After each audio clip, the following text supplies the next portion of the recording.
Formality ప్రకారం తనే స్వయంగా సాగనంపాలి. కాని ఎక్కడ వస్తువులు అక్కడే ఉన్నాయి. లాకర్ కూడా క్లోజ్ చేయలేదు. ఎలా అని డైలమాలో పడ్డ మోహన్ను పట్టించుకోకుండా నేరుగా బయటకు వెళ్లాడు కిషోర్.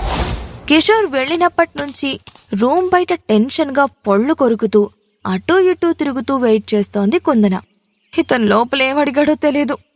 ఇప్పుడు బయటకొచ్చి మేనేజర్ తనని ఏమంటారోనన్న భయంతో కుందనకు చెమటలు పడుతున్నాయి.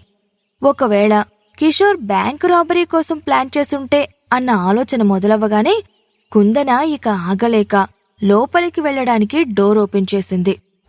కరెక్ట్గా అదే టైంకి బయటకొచ్చిన కిషోర్ పై ఆమె కోపంతో విరుచుకుపడింది. అసలు నీ కామన్ సెన్స్ ఉందా?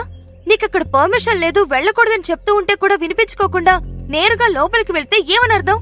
చెప్పు, లోపల ఏం దొంగతనం చేశావు అని కిషోర్ని దబాయించింది. హలో హలో, కాస్త ఆలోచించి మాట్లాడండి. నేనక్కడికి నా పర్సనల్ వర్క్ మీద వచ్చాను, అంతేకాని మీరు అనుకున్నట్టు దొంగతనానికి కాదు అని వస్తున్న కోపాన్ని కంట్రోల్ చేసుకుంటూ చెప్పాడు కిషోర్. క్రింద ఇచ్చిన లింక్ ని క్లిక్ చేసి పాకెట్ ఎఫ్ఎం డౌన్లోడ్ చేసుకుని వినండి. సూపర్ హిట్ ఆడియో సిరీస్ శ్రీమంతుడు.